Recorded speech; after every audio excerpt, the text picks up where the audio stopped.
Assalamualaikum warahmatullahi wabarakatuh. Bismillah, alhamdulillah, wassalatu wassalamu ala rasulillah, amma ba'du.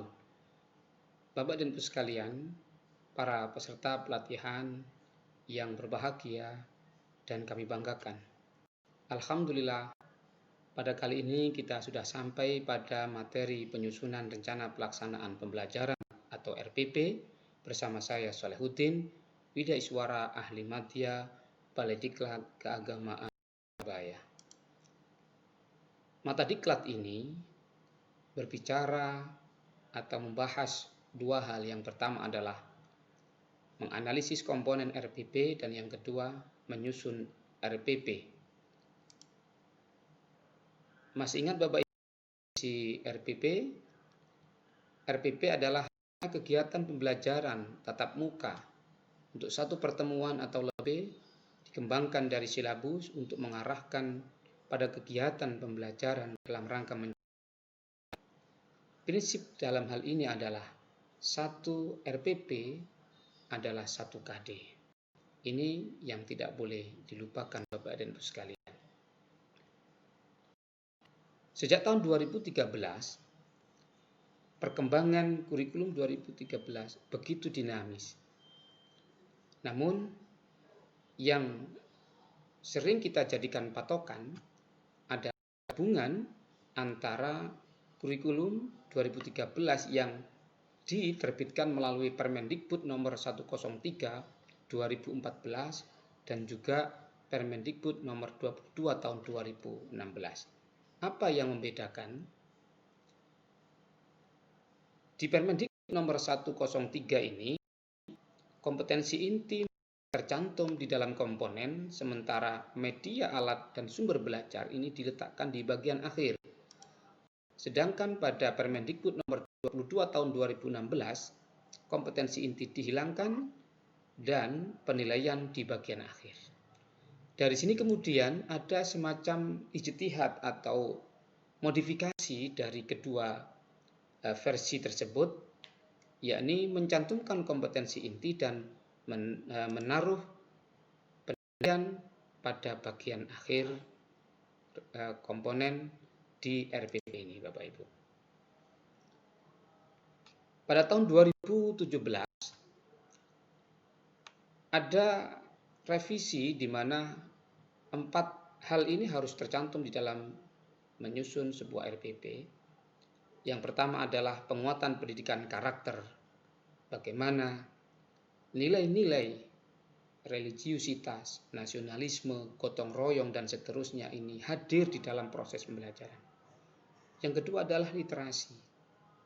Dalam setiap pembelajaran, anak-anak diharapkan mampu melek keterbacaan dan melek terhadap keterpahaman apa yang dia baca. Dari situ kemudian dia mampu mengkomunikasikan dari apa yang dia baca, apa yang dia pahami. Yang ketiga adalah 4C. Kreatif, critical thinking, komunikatif, dan kolaboratif. Kita tahu Bapak Ibu, kunci dari sebuah keberhasilan dan kesuksesan diantaranya adalah 4 hal ini. Anak bisa sukses ketika dia bisa kreatif. Anak sukses juga diawali dari kekritisannya memahami sebuah fakta yang ada. Dan yang ketiga adalah komunikatif. Penting dalam konteks kehidupan saat ini bagaimana kita mampu berkomunikasi dengan baik. Karena tanpa kemampuan komunikasi, saya yakin sulit untuk bisa bertahan di tengah-tengah persaingan global ini. Lalu yang keempat adalah kolaboratif, kerjasama. Sehebat anak didik dimanapun, kalau dia tidak bisa bekerja sama dengan orang lain, saya yakin itu akan mengurangi dari kemampuan dan karakter dari peserta didik itu sendiri. Yang terakhir adalah high order thinking, berpikir tingkat tinggi, dan ini harus dihadirkan baik dalam proses pembelajaran maupun penilaian. Bapak dan Ibu sekalian yang kami banggakan,